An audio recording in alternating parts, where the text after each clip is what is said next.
Alors, je voulais souhaiter la bienvenue à tous et toutes qui sont venus. Merci de nous avoir rejoints aujourd'hui.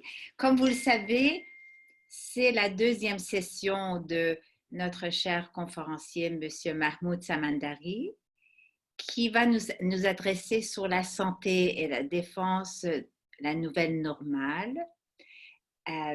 Je crois qu'il va lui-même vous présenter un petit résumé de la première session pour que les gens qui n'ont pas assisté au premier pourront en profiter aussi et continuer la conversation.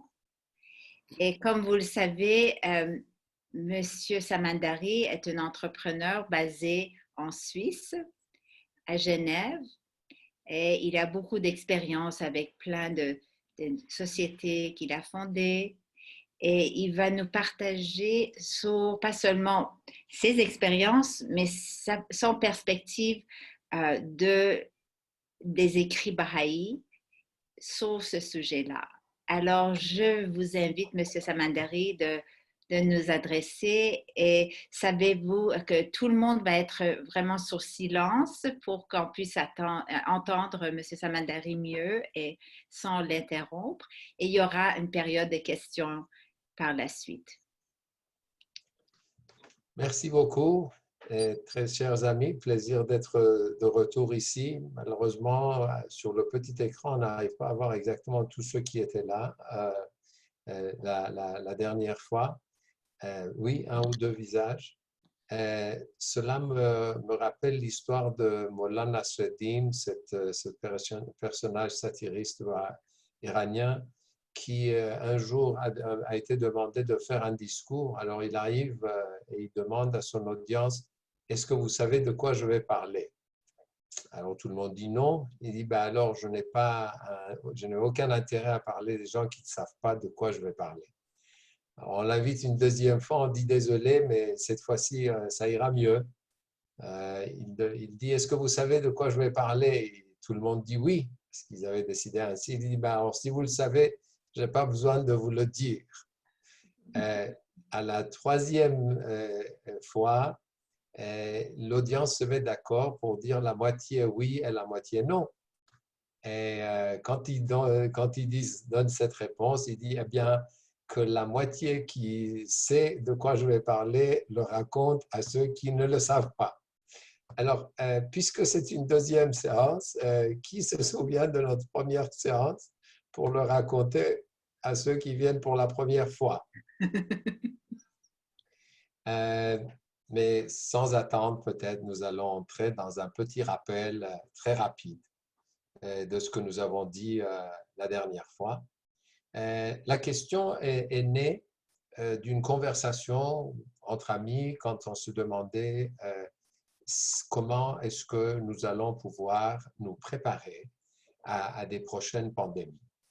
Et ceci m'a rappelé un passage des Écrits du Gardien que nous allons partager avec vous maintenant. Il y a 84 ans, le gardien de la foi bahaï, donc Shoghi Effendi, la personne qui a dirigé la communauté bahaï entre 1921 et 1957, il a dit la chose suivante. Les énergies immenses que la guerre économique ou politique dissipe et gaspille seront consacrées à étendre la portée des inventions humaines et du développement technologique, à accroître la productivité de l'humanité, à exterminer la maladie, à pousser plus avant la recherche scientifique, à hausser le niveau de la santé physique, à rendre le cerveau humain plus vif et plus subtil, à exploiter les ressources de la planète jusque-là inemployées et insoupçonnées, à prolonger la vie humaine et à développer tout autre moyen propre à stimuler la vie intellectuelle, morale et spirituelle de la race humaine tout entière. Donc, il y a 84 ans, le gardien parlait de cela et il nous est venu à un groupe d'amis de commencer à réfléchir la relation entre cette citation d'il y a 84 ans avec ce qui s'est passé depuis. Et en 2019, nous avons célébré les 60 ans de l'éradication et la disparition complète de la maladie de la variole de la surface de la Terre. Grâce à une collaboration entre tous les êtres humains et toutes les nations du monde, cette maladie qui avait affecté l'humanité depuis toujours a été complètement éradiquée. Donc, nous avons l'exemple concret du fait que ce que le gardien a dit il y a 84 ans était possible, que les énergies que l'humanité peut dépenser peuvent effectivement permettre la disparition, l'éradication des maladies. Mais il y a aussi d'autres choses que nous avons vues très récemment. Par exemple, durant la crise de COVID-19, nous avons vu comment des ressources militaires ont été utilisées pour combattre le virus. Donc, encore une chose, c'est réalisé, n'est-ce pas? Et ce que nous avons vu, effectivement, c'est que des installations militaires, du personnel militaire, des équipements, des navires, des ressources pour la recherche et le développement, entre autres, ont été utilisés. Encore une réalisation de ce que le gardien avait mentionné à l'époque. La première chose, c'était les immenses ressources utilisées pour les buts militaires. Alors, ceci nous amène à une autre question. Si ces ressources vont être utilisées pour dans ce but, comment est-ce que nous allons voir une transition de l'industrie depuis ce que sont les activités militaires et de guerre vers une application dans le domaine civil et en particulier dans le domaine de la santé et du bien-être. Nous voyons encore que pendant la crise de COVID, ceci est réalisé. Par exemple, le ministère de Défense des États-Unis a signé des contrats avec des entreprises de défense pour accélérer la production de respirateurs et de masques respiratoires qui étaient en pénurie à travers le pays. Nous avons vu aussi les principales sociétés aérospatiales qui ont répondu à l'appel du gouvernement britannique de développer et de construire des ventilateurs pour aider à faire face à l'aggravation de la pandémie. Airbus et d'autres entreprises ont aussi confirmé qu'ils se rejoindraient à d'autres sociétés pour développer et construire des appareils de ce genre. Dans un autre domaine, dans le domaine de la mode, par exemple, plusieurs industries ont répondu à l'appel de la fabrication de masques, des entreprises comme Hermès, Prada, Louis Vuitton et autres, qui sont connues en principe pour d'autres buts, effectivement se sont prêtés à aider dans cette direction. En fait, ce que nous avons vu donc, c'est que une partie de ce que le gardien avait prévu il y a 84 ans est devenue déjà réalité maintenant. La question, c'est comment nous pouvons ou devons réfléchir à faire en sorte que d'autres parties de cette citation deviennent réalité et savoir ou comprendre de quelle manière nous pouvons y contribuer. La dernière réflexion que nous avons faite la fois passée concerne la place de l'individu, de nous tous réunis ici ce soir, dans le processus de changement et de la construction du monde que nous voulons. Le message suivant, que Najun a mis 2 fois sur l'écran déjà, le message suivant nous rappelle notre responsabilité et privilège en même temps de participer activement dans le mouvement universel de transformation sociale. Vous vous souviendrez de ce passage. Chaque choix que fait un Baha'i, en tant qu'employé ou employeur, producteur ou consommateur, en passe, emprunteur ou prêteur, bienfaiteur ou bénéficiaire, laisse une trace. Et l'obligation morale de mener une vie cohérente exige que les décisions économiques qu'il prend soient conformes à des idéaux élevés, que la pureté des actions accomplies pour remplir ses buts soit à la mesure de la pureté de ses objectifs.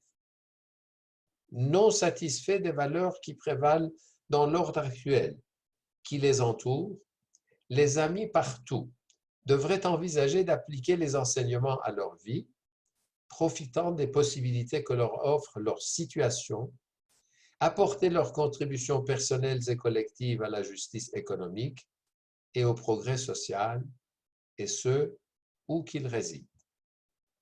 Donc, ce que nous allons faire maintenant, c'est d'abord profiter de la sagesse de tous ceux qui sont réunis ce soir autour de cette table virtuelle. Nous sommes ensemble pour réfléchir et nous sommes là pour profiter aussi de la somme de connaissances que nous avons tous ensemble ici. C'est pour cela que nous allons nous diviser maintenant en petits groupes d'abord, pour avoir l'occasion d'échanger entre nous tous et ensuite revenir et faire un partage entre tout le monde par la suite. Et nous allons pendant cette période en petits groupes parler de 2 questions. La première question, je vous le mets sur votre chat. La première question, c'est qu'est-ce que j'ai appris pendant la pandémie sur ma responsabilité pour la création du nouveau normal? Vous avez tous entendu parler du nouveau normal. Une fois que la crise pourrait être terminée, ce qui malheureusement n'est pas encore le cas, et encore il faut attendre pas mal de temps. Et de toute façon, nous allons retourner à ce que les gens appellent ce qui est le nouveau normal. Souvenons-nous, après chaque crise, les choses changent de manière fondamentale. Évidemment, après la Première Guerre mondiale, il y a eu un changement fondamental, il y a eu la naissance de la Société des Nations, qui était un progrès, comme Abdul-Baha l'a constaté, mais aussi elle avait des failles. Après la Deuxième Guerre mondiale, nous avons eu la création des Nations Unies, de l'Organisation des Nations Unies, elle-même avec ses failles, mais qui constituait aussi un progrès pour l'humanité. Chaque fois, après une crise, le normal a changé. Souvenez-vous, après l'événement du 11 septembre 2002, quel était le nouveau normal dans les voyages? On ne pouvait plus voyager comme on faisait avant, tout simplement en entrant à l'aéroport, faire son enregistrement et entrer dans l'avion. C'est un changement complet et fondamental dans la manière dont nous voyageons. Évidemment, ce Covid, cette crise va aussi avoir des effets qui vont durer longtemps. Mais est-ce que nous voulons laisser ce nouveau normal se réaliser ailleurs, se décider ailleurs? Ou bien c'est nous qui sommes les protagonistes de ce changement, tel que la Maison universelle de justice, l'instance supérieure de la communauté mondiale Baha'i, a dit dans ce message que je viens de lire pour vous. Donc, la question c'est, qu'est-ce que j'ai appris pendant la pandémie sur ma responsabilité pour la création du nouveau normal. Juste une explication pour ceux qui sont nouveaux peut-être pour Zoom. En bas sur votre écran, il y a un endroit qui dit chat. Ce n'est pas un chat en français, c'est un chat en anglais. Et si vous faites clic sur ce bouton, vous allez voir à côté, à droite en bas, à droite au milieu, la question que je viens de mettre sur votre écran. Qu'est-ce que j'ai appris pendant la pandémie sur ma responsabilité pour la création du nouveau normal? Maintenant, il y a toujours dans des groupes qui vont être créés, ceux qui vont aller plus vite et qui vont avoir envie d'avoir une deuxième question. La deuxième question, c'est quelles actions spécifiques, mais modestes, puis-je entreprendre pour qu'on ne revienne pas à l'ancien normal? Okay? Quelles actions spécifiques, même modestes, puis-je entreprendre pour qu'on ne revienne pas à l'ancien normal? Alors, nous allons nous diviser dans environ 4 groupes pour avoir nos conversations et on demande à chaque groupe de désigner quelqu'un qui, à notre retour, fera un résumé bref. Bref, en voulant dire 1 minute et demie, avec des minutes qui ne sont pas une demi-heure, par exemple, mais vraiment 1 minute et demie. Un bref résumé de ce qui a été discuté dans le groupe pour qu'on puisse continuer tous ensemble, ayant bénéficié de l'apport de tout le monde dans cette partie de conversation. Est-ce qu'il y a des questions? C'est clair pour tout le monde? Très bien. Alors, Nathan va faire tout à l'heure la magie de nous distribuer, de nous diviser en 4 petits groupes. Et nous allons nous retrouver après une dizaine de minutes pour discuter tous ensemble de ce que nous avons appris suite à nos conversations. Alors, chers amis, merci, M. Samandari. Je crois que vous allez voir que vous êtes invités à joindre une des chambres. Et puis, par la suite, vous allez avoir un petit avertissement pour vous faire revenir.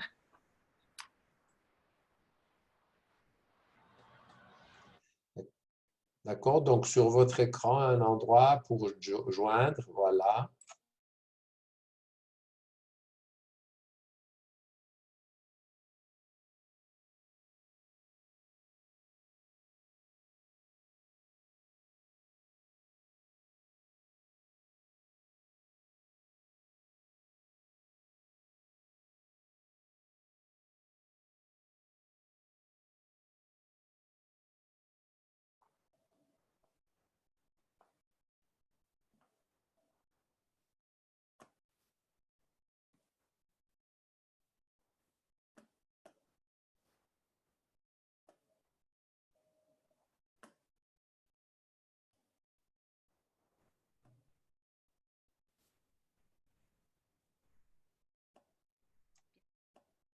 Bienvenue tout le monde.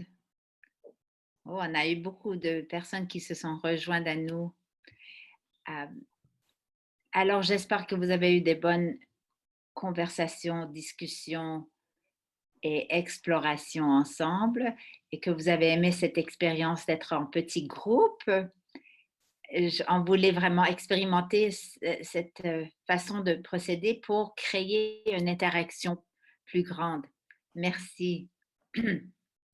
Maintenant, on était demandé par M. Samadari de donner un petit résumé. Si on peut se tenir vraiment à 1 minute et demie, ça sera très gentil. Juste un petit aperçu de ce que vous avez discuté ensemble.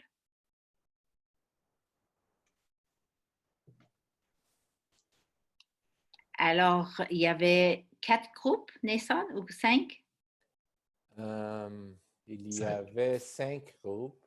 Je crois qu'il y a du temps pour la discussion plus complète puisque nous sommes seulement, je crois, 25. Donc, nous avons le temps pour une discussion plus profonde. Excellent. Oui, Maziar, s'il vous plaît. Je me lance parce qu'on m'a choisi et j'ai pris des notes, alors je vais, je vais m'acquitter de ma responsabilité. Excellent. Donc, on a discuté d'abord en général pour essayer de comprendre quels sont les changements qui sont survenus et qu'est-ce que nous avons compris de cette pandémie et qu'est-ce que nous en avons appris. Nous nous sommes rendus compte qu'on a besoin d'un changement de modèle de société. On s'en est rendu compte en particulier au Québec où on a vu combien les générations plus âgées ont souffert de cette pandémie à cause du type de société dans lequel nous vivons. Et donc, ça a mis en relief l'importance des relations entre les générations et la responsabilité des générations les unes pour les autres. On s'est rendu compte également qu'il y avait beaucoup de questions d'ordre moral dans cette crise et que cette crise a fait prendre conscience à tous les niveaux de la très grande interdépendance entre les êtres humains, que ce soit au niveau international ou au niveau national, au niveau de même dans les unités plus petites. Et donc une plus grande conscience de l'unicité de la race humaine et parallèlement une plus grande réceptivité des gens qu'on rencontre dans la vie de tous les jours au message d'unité de la foi Baha'i. Et donc, par rapport à notre responsabilité, on s'est dit que nous avons la responsabilité de nourrir cet éveil de conscience. Et dans notre action personnelle, déjà par notre comportement, le nouveau normal dans lequel nous entrons exige de chacun d'entre nous beaucoup plus de patience, de courtoisie, de s'inquiéter pour la santé des autres, protéger la santé des autres autant que je veux protéger la mienne. Sheida voulait ajouter quelque chose sur ça, je crois, mais notre discussion a été interrompue. Et au point de vue action également, comment est-ce que nous pouvons cultiver l'esprit d'unicité, travailler à bâtir un modèle de société basé sur la prise de conscience de l'unité de la race humaine et de l'interdépendance de la race humaine. Et en particulier, comment est-ce qu'à travers l'Institut, j'ai un moyen très pratique, très pragmatique et très efficace de travailler de façon directe pour bâtir des communautés et des sociétés basées sur cette reconnaissance de l'unicité de la race humaine. Et on s'est rendu compte qu'il y a énormément de nouvelles occasions d'enseigner qui se présentent à nous, y compris à travers des moyens en ligne tels que Zoom, avec lesquels on peut inviter beaucoup d'amis à entrer dans la conversation.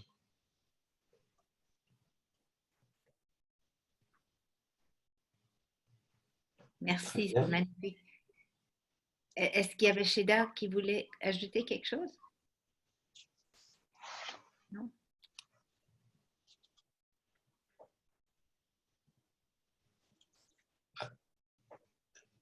Lise? Bonjour, je n'ai pas pris beaucoup de notes. Tantôt, je pourrais peut-être demander à Sandy de compléter son point de vue, OK? Mais on a mentionné la patience, là, comment c'est important d'avoir la patience aussi, parce que je veux dire, on voit de l'amélioration, mais on trouve que c'est vraiment l'amélioration souvent à petites gouttes, autrement dit. Fait que, mais on doit quand même apprendre à regarder les petites lumières parce que sinon on va être découragé si on n'a pas assez de patience. Et puis, aussi, on a parlé par exemple, Éléonore a fait des coins de feu sur la justice et la santé. Donc, c'est des coins de feu qui apportent beaucoup d'espoir dans ce temps-ci. Sandy a parlé de l'agriculture, comment c'est important de mettre beaucoup plus d'emphase sur l'agriculture maintenant. Et puis, elle a mentionné qu'il y avait des groupes Baha'i, je pense, au niveau, elle pourrait expliquer mieux, mais des groupes qui aidaient la communauté Baha'i dans certains pays parce qu'il n'y avait rien à manger. Donc, ils étaient payés. Elle avait mentionné 2 pays. Moi aussi, j'ai mentionné comme quoi que c'est bien beau de porter. Puis, on bien entendu, on a parlé comment la prière, ça aide aussi pour diminuer le stress, donc ça aide à notre système immunitaire. Mais j'ai mentionné aussi que malheureusement, dans la société en général, on met de l'emphase seulement sur 2 choses, porter le masque et avoir la distanciation sociale, OK? Mais je veux dire, on ne met pas du tout d'emphase pour essayer d'augmenter son système immunitaire. Pourtant, on sait très bien que c'est très important. Puis aussi, même si on a la distanciation sociale, puis il n'y a pas personnes, on sait maintenant qu'il peut y avoir des fois des micro-gouttelettes qui se promènent dans l'air et qu'on peut l'attraper uniquement dans l'air, même s'il n'y a pas quelqu'un juste à côté de nous autres. Fait que, donc, on doit essayer de se concentrer sur plusieurs facteurs, voir ça de façon globale et non juste pointer quelques aspects. Peut-être que Sandy voulait élaborer davantage parce que j'étais mal exprimée, fait que peut-être que je t'invite à compléter ce que j'ai dit, Sandy. J'aimerais juste ajouter que c'est l'importance de l'autonomie de l'agriculture. Exemple, dans le pays où j'avais un projet au Lesotho, il le sort toujours, il achetait toujours la nourriture à partir de l'Afrique du Sud, puis la frontière était fermée. Donc, l'importance que des gens commencent à cultiver les autres mêmes et l'effet à long terme, c'est d'équilibrer les finances à tout le monde par rapport à la pauvreté, parce que c'était des gens plus pauvres qui ont souffert le plus dans cette situation-là. Personnellement, ce projet de cultiver en hiver que je vais essayer de faire au lieu d'acheter aux États-Unis, de cultiver toi-même ici. Ouais, c'est tout ça. Sandy, je m'excuse, mais on n'entend pas tellement bien. Peut-être si tu n'avais pas le vidéo, ta voix sera plus claire. Je ne suis pas certaine. Mais peut-être tu pourras essayer. Que je le dise encore, je parle surtout de l'autonomie en termes d'agriculture. Exemple, le pays au Lesotho, où j'ai un projet qui, en général, ils achètent toute leur nourriture en Afrique du Sud, mais la frontière a été fermée. Donc, pour plus équilibrer l'économie aussi, puis l'autonomie, diminuer la pauvreté, c'est une emphase sur chacun cultive ou que des gens devraient partir des projets de cultiver chez eux plus que d'acheter ailleurs.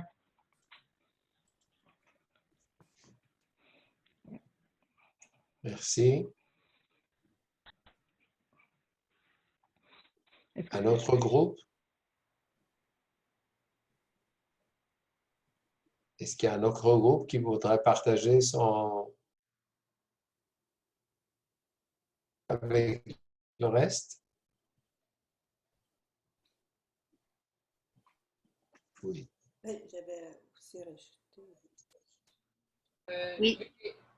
Il y a une époque que j'essaie de résumer ce qu'on a dit. Oui. Okay. Donc, vous me corrigez si je me trompe. Donc, ça a surtout permis l'introspection pour les gens, c'est surtout ça. Ça a été un temps d'arrêt qui a permis de revoir nos façons de fonctionner. Pour certains, donc, ça a permis d'arriver à prendre conscience peut-être de moins de consommation. D'autres, ils ont appris la patience aussi. Nous aussi, on a soulevé ça. Une autre personne, ça a permis de voir aussi que le gouvernement qui est en place était un peu démuni face à cette crise-là. D'où l'importance d'appliquer le remède de Baha'u'llah. C'est là qu'on le voit clairement que c'est seulement ce remède-là qui est capable de répondre à des crises comme ça. Maintenant, c'est l'ancien normal puis le nouveau normal. Il faudrait peut-être s'étendre plus là-dessus pour vraiment voir la différence. La question aussi a été soulevée que les Bahaïs vivent déjà, pour la plupart, dans le nouveau normal. donc, les actions, ben, c'est surtout poursuivre les activités qu'ils ont déjà, les activités de service aux jeunes, par exemple, etc. Donc, je ne sais pas s'il y a d'autres choses à ajouter au niveau des actions à prendre. Est-ce que j'ai fait le tour?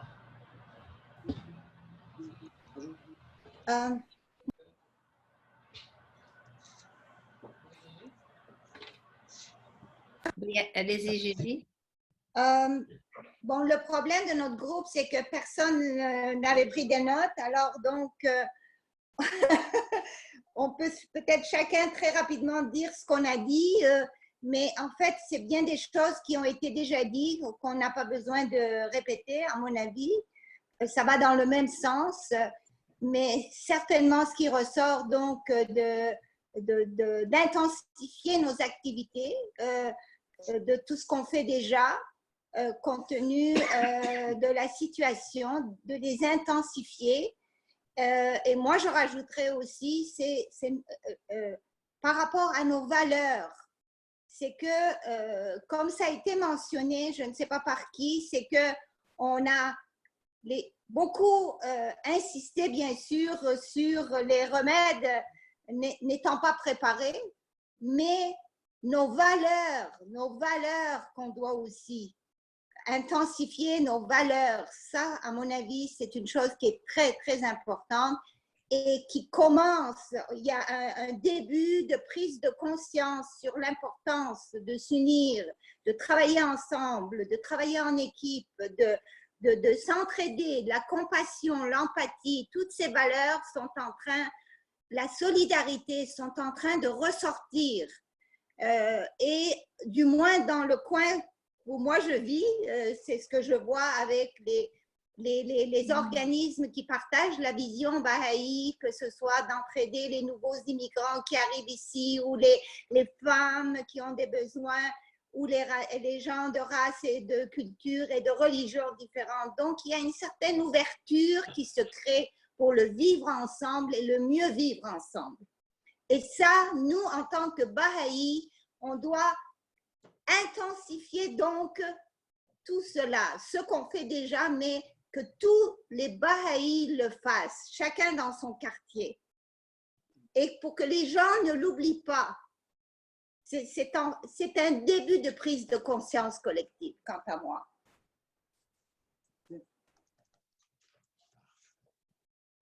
Merci, Denise et Gigi. Est-ce qu'il y a d'autres commentaires, Je crois maintenant on est ouvert pour des questionnements aussi, n'est-ce pas? Si vous avez des questions à M. Samandari. Ou peut-être, Mahmoud, vous avez d'autres choses à contribuer? Dans notre groupe, il y avait quelques idées aussi très intéressantes, puisqu'on a commencé à parler des choses militaires. Il a été rappelé que, en fait, dans les écrits, surtout du gardien, il y a une bonne quantité de références à la terminologie militaire.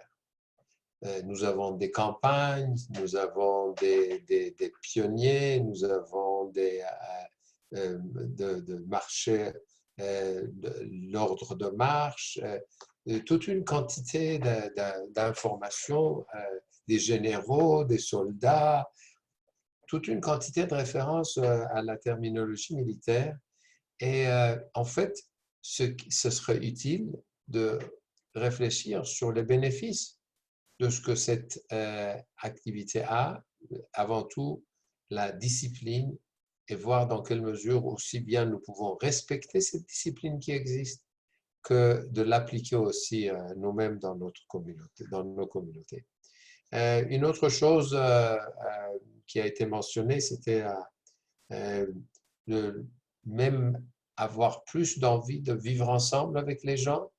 Et je crois que nous avons tous noté comment dans les médias, peut-être pour la première fois, en tous les cas dans les grands médias, pour la première fois, il y a une quantité d'informations sur les actes de noblesse, les actes de solidarité, les actes de gentillesse des gens envers les autres.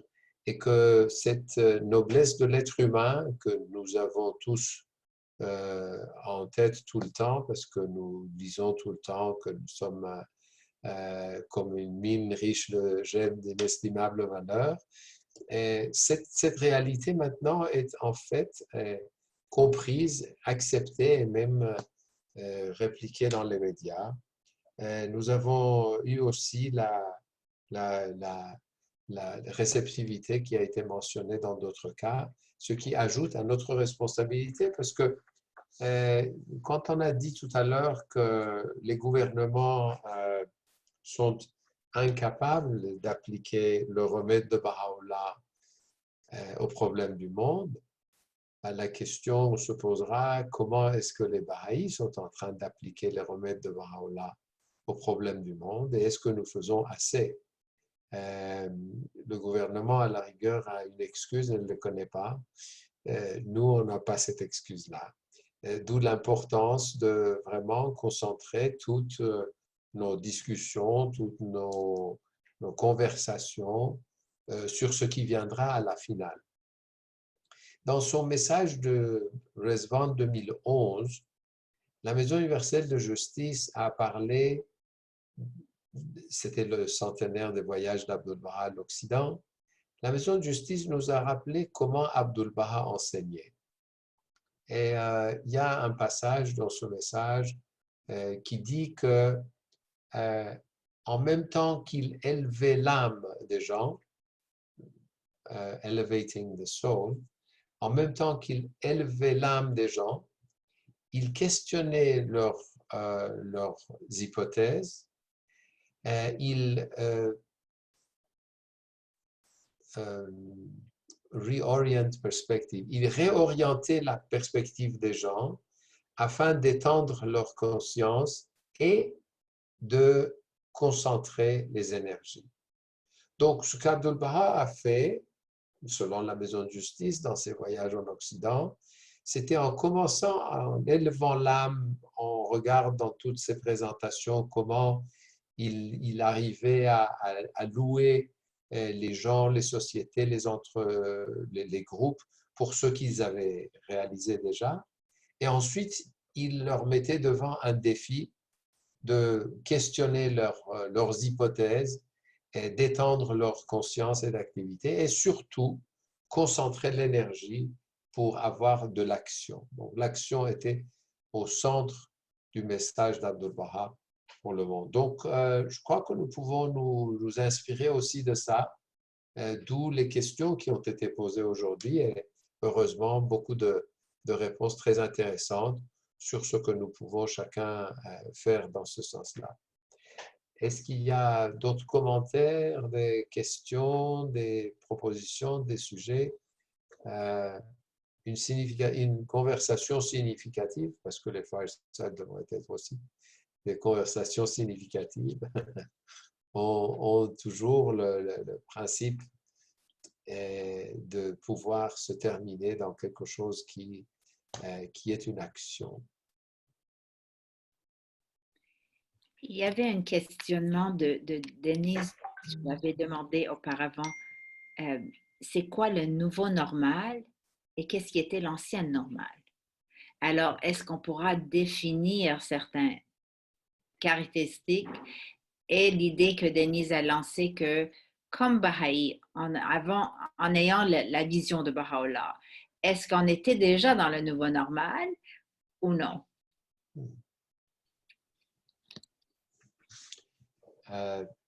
Lorsque les autres réfléchissent, je vais sortir le message de la Maison de justice d'octobre 2019. Une seconde.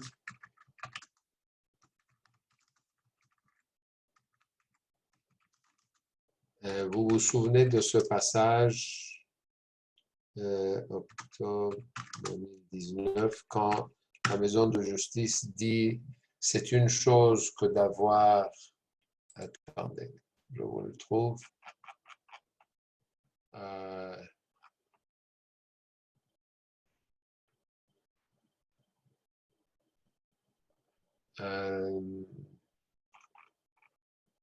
Désolé, je suis en train de le chercher.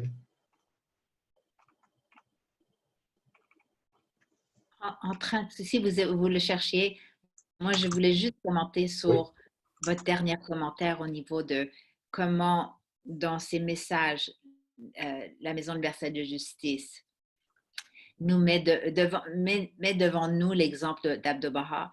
Même dernièrement, ils ont fait ça dans la plus récente message que vous avez peut-être vu, le message à tous les Baha'is américains, qu'ils ont dit que vraiment, le centre de toutes nos relations et le remède central, c'est l'amour et c'est l'exemple qu'Abdu'l-Baha nous a donné. Comme vous avez bien dit. Dans le message d'octobre 2019, la Maison de justice dit la chose suivante. Vous vous en souviendrez. Reconnaître quelque chose par principe est une chose. Y adhérer de tout son cœur en est une autre. Et il est encore plus difficile de refaire la société de manière à l'exprimer d'une manière collective. Et elle rappelle que les idéaux ont besoin de la force d'un engagement spirituel pour être consolidés. Alors peut-être la question qui s'est posée, est-ce que nous, les Baha'is, on était dans le nouveau normal déjà? Peut-être que nous étions dans le nouveau normal en reconnaissant quelque chose par principe. Nous étions dans le nouveau normal parce qu'on y adhérait de tout notre cœur aussi, mais le nouveau normal a besoin de refaire la société de manière à l'exprimer d'une manière collective.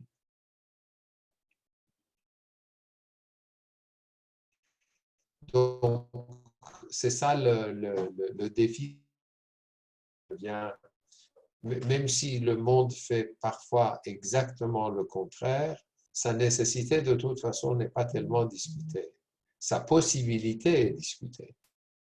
Et c'est à nous de démontrer avec l'exemple de nos communautés d'abord, est-ce que nous faisons que c'est possible. C'est aussi là ce que la Maison de justice a dit dans le message de janvier 2019 au sujet de la paix, que nous avons démontré la possibilité de cette paix.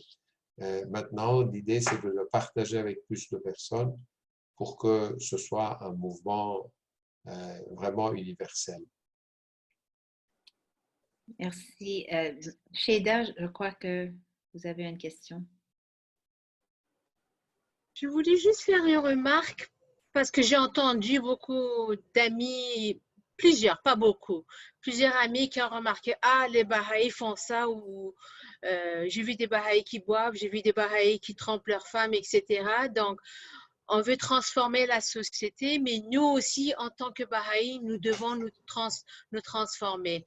Si le nouveau normal, c'est l'ordre mondial Baha'i, on a un gros chemin à faire, on a pris la bonne direction, mais on n'y est pas encore. Donc, en tant que Baha'i, qui tenons la solution dans nos mains, on est responsable de nous transformer nous-mêmes également. L'ancien monde, c'est devenu très matériel, pas de... on sait que la spiritualité manque parce que c'est beaucoup plus facile de ne pas être spirituel. Donc, ça doit changer. Mais si on ne donne pas le bon exemple, ça ne marche pas non plus. Effectivement, nous avons l'idée d'un nouvel ordre mondial et parfois la participation dans l'élection de nos assemblées locales et à d'autres niveaux, cette participation aussi laisse à désirer. Est-ce que cela rend le message lui-même moins impératif? C'est une question. Est-ce que nos actions augmentent l'efficacité du message? C'est une autre question. Donc, le principe de reconnaître quelque chose par principe est une chose, Ça, c'est la première étape.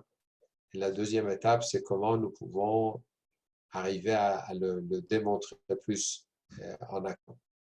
Je crois qu'il y a quelqu'un, Shahnaz et Maziar, qui ont levé la main.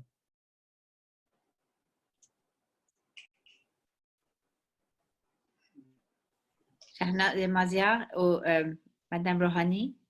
Moi,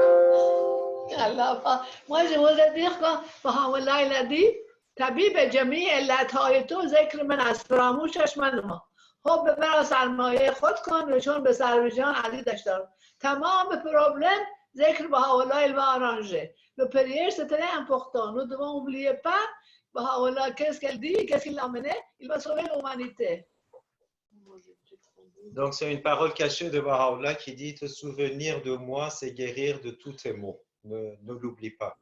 Mon amour fais de mon amour ton trésor et chéris-le autant que ta vie même.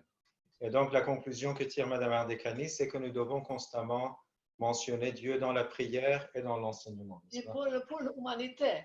Prier pour l'humanité tout entière. C'est ça qu'on fait. Est-ce que je peux garder la parole pour dire autre chose aussi? Oui, bien. Désolé de monopoliser. Je voulais dire, c'est vrai que nous avons les enseignements de Baha'u'llah. Et à ce point de vue, nous avons une chance extraordinaire, mais aussi, comme nous le disait M. Samandeli, une lourde responsabilité sur nos épaules. Mais il ne suffit pas de savoir que nous avons cette responsabilité pour savoir comment nous en acquitter. Et la Maison universelle de justice nous parle du chemin de service et des caractéristiques du sentier de service. Un sentier dans lequel on se soutient les uns les autres, on avance ensemble, on a une direction et on découvre et on apprend au fur et à mesure qu'on avance. Donc nous sommes tous engagés en tant que Baha'i à construire ce nouveau normal.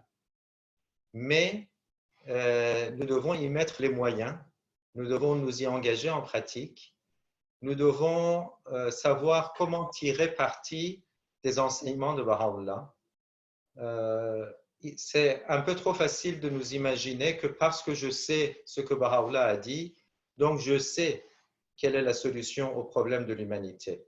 En réalité, nous devons encore découvrir comment traduire dans la réalité ces enseignements de Baha'u'llah et comment est-ce que ces enseignements de Baha'u'llah peuvent en pratique créer un nouveau normal dans lequel nous n'aurions pas toutes les catastrophes que nous avons aujourd'hui.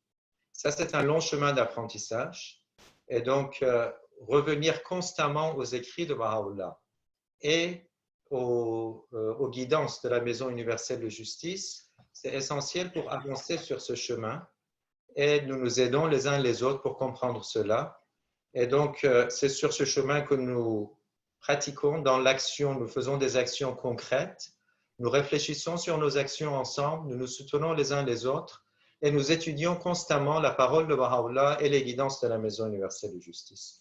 Donc, c'est quelque chose de très systématique et de très articulé, et en particulier avec le processus de l'Institut, qui a vraiment pris son essor depuis 1996 et qui continue à se développer. Nous avons un instrument vraiment très pratique, également très exigeant. C'est-à-dire qu'on peut y mettre toute l'énergie qu'on a, on peut la mettre, en sachant que cette énergie va être rentabilisée à 100%.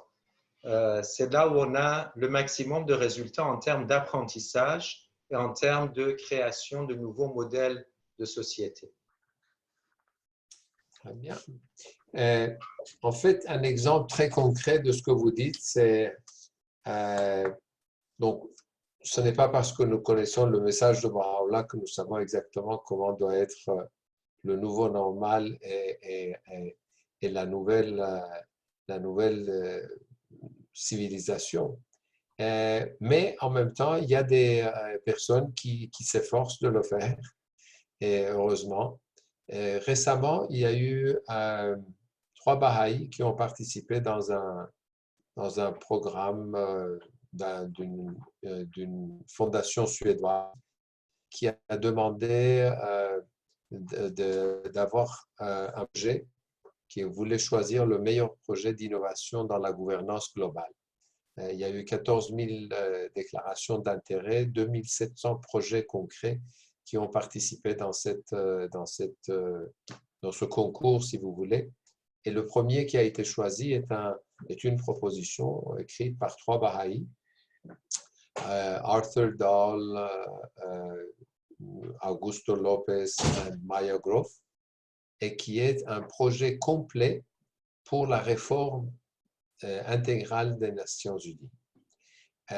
C'est un livre qui fait 450 pages, qui vient d'être publié par le Cambridge University Press et qui est disponible gratuitement en ligne dans le site de Global Governance Forum.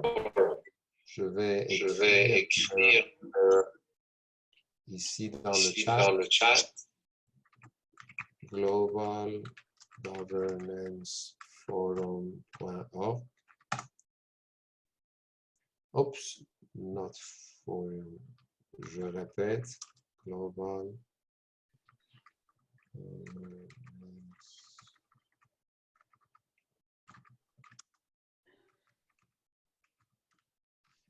Voilà, globalgovernanceforum.org. Et sur ce site, vous pouvez d'abord télécharger le livre. Ensuite, si ça vous intéresse de commencer à créer des conversations autour de ce projet, vous pouvez d'abord commencer à interagir avec le site qui va être bientôt relancé. Et si vous voulez, vous pouvez m'envoyer aussi une note. Je peux vous envoyer un petit document qui vous permet de commencer à avoir des conversations autour de ce projet. C'est entièrement inspiré, évidemment, des idées Baha'i, mais ce n'est pas un livre Baha'i. C'est un projet de réforme des Nations Unies et qui a été reçu à différents niveaux. Et l'idée, c'est de l'utiliser pour concrètement convaincre les gouvernements, les États et la population de manière générale à entreprendre une réforme complète du système des Nations Unies.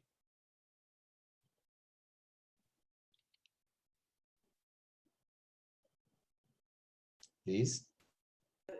Il ne manque pas un N dans votre Global Governance avant le CE? Oui, effectivement. Ça, c'est ce qu'on dit en apprendre de ses erreurs. J'ai fait 2 erreurs et finalement, j'apprends.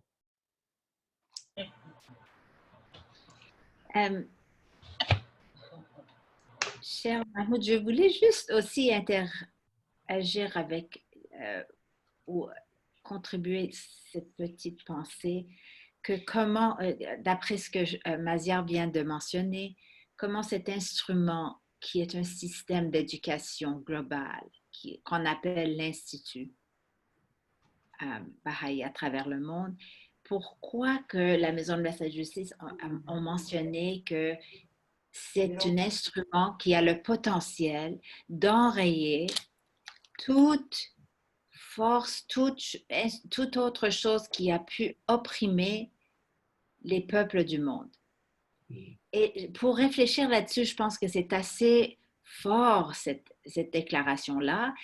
Et quand je réfléchis là-dessus, c'est parce que les caractéristiques de ce système d'éducation, à la base, c'est qu'on comprend la capacité innée de chaque individu et l'importance innée que chaque individu de n'importe quelle culture, race, classe doit contribuer sa part et sa compréhension. Et alors, ces petits groupes de ce qu'on appelle des cercles d'études, c'est que les gens s'assoient sur un pied d'égalité. Il n'y a pas une qui est plus connaissante ou moins connaissante. On est en train de partager nos expériences. Et je trouve que c'est un modèle très important que, spécialement aujourd'hui, pendant la pandémie, ce qui m'a frappé beaucoup, c'est qu'on était en isolation, sans avoir tellement de distractions matérielles, et on a pu voir le degré d'injustice qui existe dans la société beaucoup plus clairement. On a vu cet incroyable racisme qui existe depuis longtemps, mais que c'est maintenant encore plus évident devant les yeux de tout le monde. et qu'on peut vraiment comprendre l'importance, comme on a dit, l'impératif urgente d'appliquer cet instrument qui est à notre portée.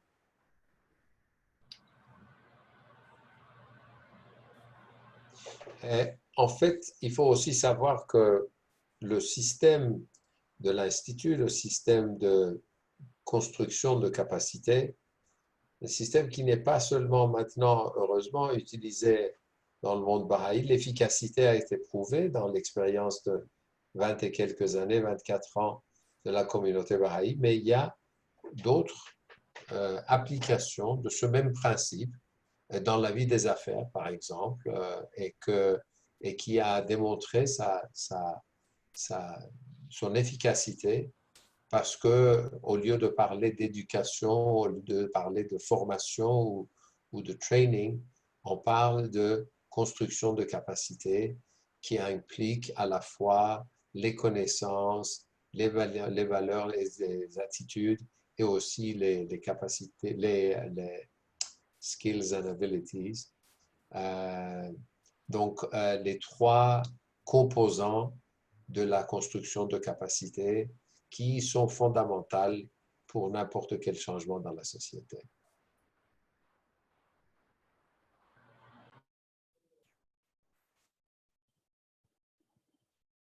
Chers amis, est-ce qu'il y a d'autres questions? Il nous reste quelques minutes si vous avez d'autres questions.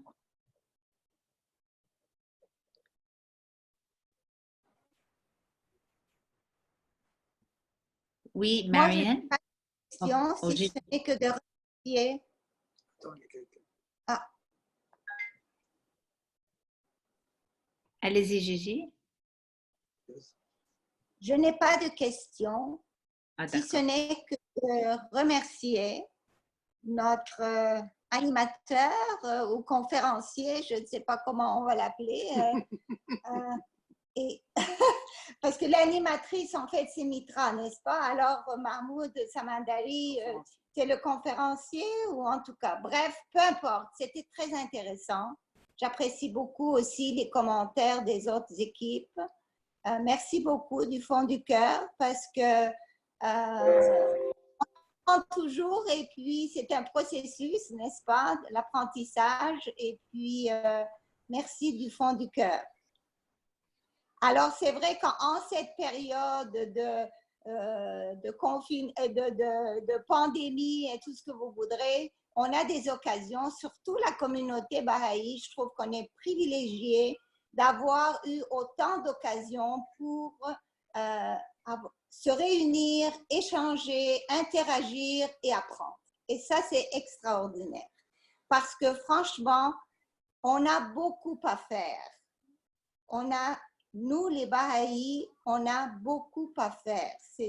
C'est très exigeant ce qu'on nous demande de faire, mais il faut continuer à le faire et faire beaucoup plus que ce qu'on fait à l'heure actuelle. Et que ça soit vraiment l'invitation générale à toute la population autour de nous, nos amis. Oui, Marianne, s'il vous plaît, Dr. Findlay.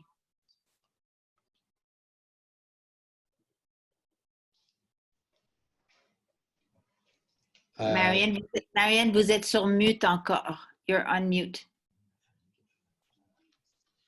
Excusez-moi, pour ce qui est du monde normal, je pense qu'on est sur des salles roulantes. J'aimerais bien qu'on compose un document là-dessus, qu'on commence à écrire des choses pour essayer de raffiner le concept. Et ça, c'est autre chose.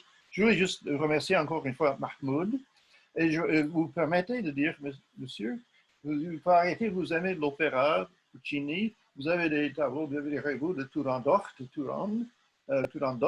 et puis je ne sais pas si c'est juste pour le décor, ou parce que vous avez aimé, mais on dirait chez nous, anyone who likes Puccini's got to be a good guy. Alors, merci évidemment de tout ce que vous avez fait, très, très apprécié, et j'apprécie beaucoup toutes les remarques de Gigi et tout le monde. Fantastique cette réunion. Merci infiniment.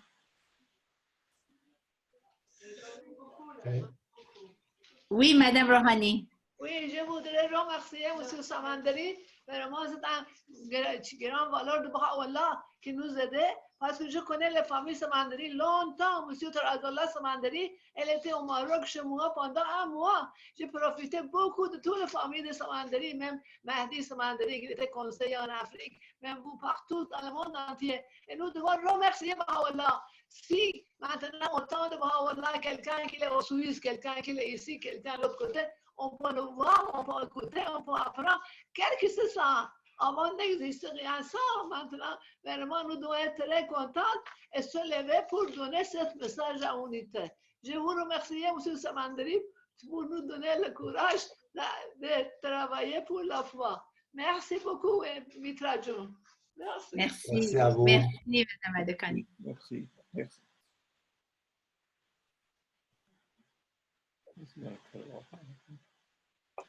Oui, chers amis, est-ce qu'il y avait Sheda, c'était toi ou c'était Marie-Lou? Voulais-tu dire quelque chose?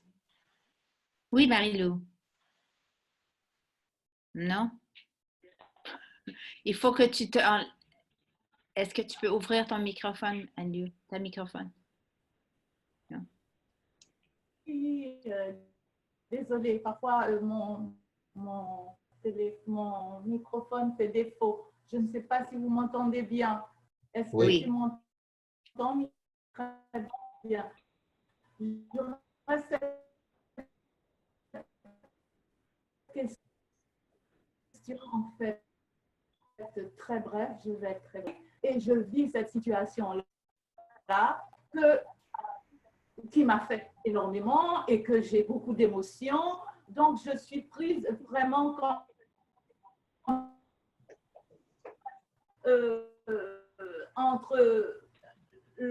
entre l'âme et l'étau, comme on dit. Je ne dois pas trop parler, je dois quand même appliquer tout ce que Baha'u'llah nous dit concernant le racisme, mais je veux dire, je ne veux pas rester muette. Donc, je veux parler. Et je veux dire parler avec tact et avec amour. Et c'est un dilemme parce que j'ai des amis, que ce soit noirs ou blancs, donc assez souvent, ceux qui sont blancs, des amis qui ne sont pas racistes du tout, hein, où leur femme c'est une noire, mais qui ne veulent pas que je parle de cela. Il a dit, il ne faut pas parler de ça. Et des amis noirs qui me poussent, qui disent, ben, qu'est-ce que vous faites en tant que Baha'i? Je leur explique. Alors, brièvement, si vous pouvez me donner un petit conseil, très, très bref, un petit conseil. Comment interagir avec ces deux peuples, je dis peuple en tout cas, j'ai dit deux races, mais deux couleurs plutôt. Et les noirs et les blancs. Et ce sont de bonnes personnes, hein, je parle là, de très bonnes personnes qui font de bonnes choses, mais qui ne veulent pas parler du racisme, qui me disent que ça n'existe pas.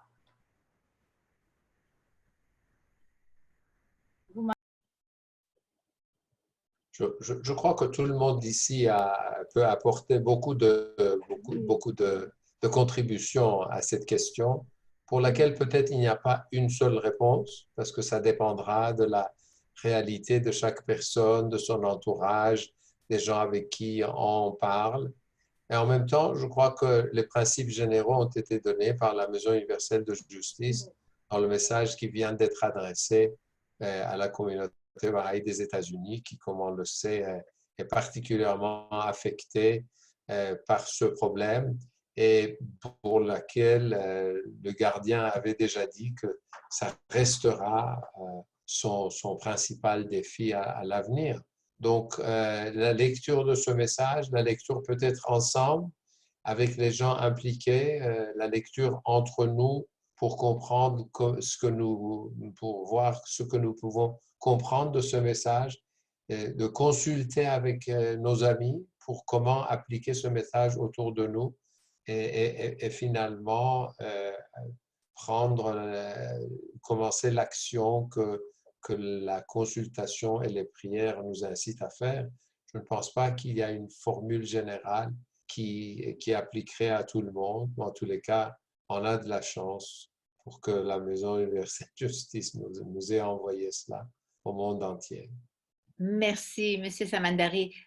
nous arrivons vraiment à la fin de notre temps, mais je voulais juste vraiment remercier tout le monde d'avoir participé et M. Samandari de nous avoir éclairé avec une perspective nouvelle, mais aussi d'encourager tout le monde, spécialement la question de Marie-Lou à la fin, de créer des espaces et des opportunités pour continuer cette conversation et cette discussion et de partager ce que nous connaissons jusqu'à maintenant. Peut-être c'est vrai qu'on n'a pas toutes les réponses, mais on ne peut pas avoir toutes les réponses sans avoir la participation de toute l'humanité et que la justice demande et exige la participation universelle et que ces écrits de la Maison universelle de justice et ces lettres sont vraiment les meilleurs points de repère et comme vous avez souligné, M. Samandari, les messages d'octobre 2018 et de 2019, tous ces messages, vous pouvez les retrouver sur le site web de la Maison universelle de justice et de vraiment créer des possibilités d'engager de plus en plus de personnes. On espère qu'on pourra revenir avec beaucoup plus de nos amis pour en profiter. Merci encore.